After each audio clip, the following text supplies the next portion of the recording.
When a young couple moved into their new neighbourhood, the last thing they expected was to be terrorised by a neighbour. Jerry cans, pig's feet and human waste all left on their front lawn. And they say it's because of their religion. We don't know what we're going to see when we get home. We don't know what's going to be in our property or on our property or thrown on our property. So very uncomfortable, very unsettling. We've seen our fair share of neighbourhood disputes on ACurrentAffair, but nothing quite as disgusting as this. This young couple are so afraid of their neighbour they feel they have to hide their identities. They've been the targets of revolting attacks, and they say it's because they're Muslim. The first incident that happened, we didn't think too much of it. I had, a small truck and a trailer for work parked on the street, and I came out the next morning and there was a bunch of spray paint all over the car and the trailer and the truck.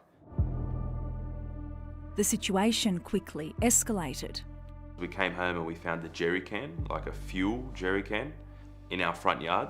And obviously I thought maybe it was full or something, which we don't know what was in it, but we did give it to the police and throw it out, and they disposed of it. Then during Ramadan, the couple arrived home to the most unsettling strike yet. I do remember I was walking to my car and I saw him walking across the road, staring at me, and I was in a jilbab. 3 hours later, I got home. I hopped out of my car and I was like, oh, what's that smell? Because there was a pig's foot on the floor. And there was another one I saw in the archway of the mailbox. But we also came home a few times to human feces all over our mailbox, inside our mailbox, pig's feet mixed with that, all in our front yard, in the mailbox, up on our doorstep. What did you think when you got home to feces everywhere? I couldn't believe it, and I was hoping it was an animal's feces, but he doesn't have an animal in the house. That is disgusting and offensive towards anyone, but particularly for you in your religion. Yeah, definitely. Definitely. Do you think he's targeting you because you are Muslim? It's Islamophobia. Otherwise he'd be throwing different things on our front yard. And I even said to the police, if this was a church, if this was a synagogue, if this was a mosque, it'd be taken a lot more serious, But it's just because it's just your home, we kind of throw it under the rug. The couple have gone to police multiple times, but they feel their complaints aren't being taken seriously. The police have stated to us that he's not mentally there, he's mentally ill, which is a part of it, we understand, And then they just gave me a simple phone call saying, look, it doesn't look like it's enough of a crime for us to even come out. And the officer on the phone just told me it's removable, just pick it up and put it in the bin. What will it take for police to take this seriously? A car set on fire or a house set on fire, someone being stabbed. Yeah. Could be too late. That's right. Yeah, of course. Yeah. Have you ever done anything that might entice him to take action the way he is? Never.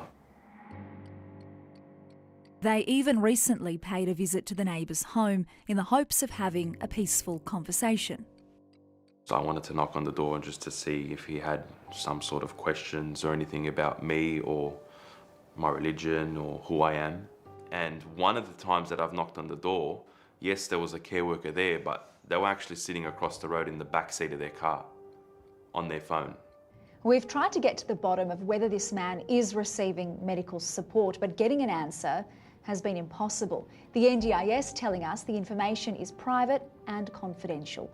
Residents say they have seen carers come in and out of the home, but it's not consistent.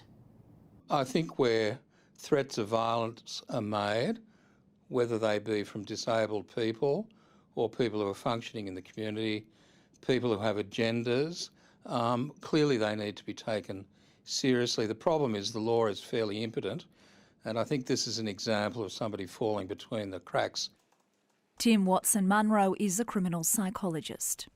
If a properly functioning person, a person who's not disabled with an intellectual disability, a mental illness and so on, was committing this type of offending, you would hope that the police would become involved. The law needs to look more closely at what can occur in these situations, because there's always the potential for this behaviour to escalate, which can create all sorts of problems for the victims and the broader community. I don't want to leave my wife here alone. You know, I don't want to leave, you know, belongings in the front of my house like cars or anything like that.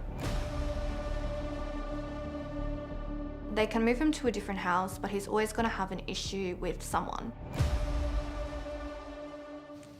And since we reached out police, they've agreed to investigate. We're also told this person has been moved to a new home in a new location.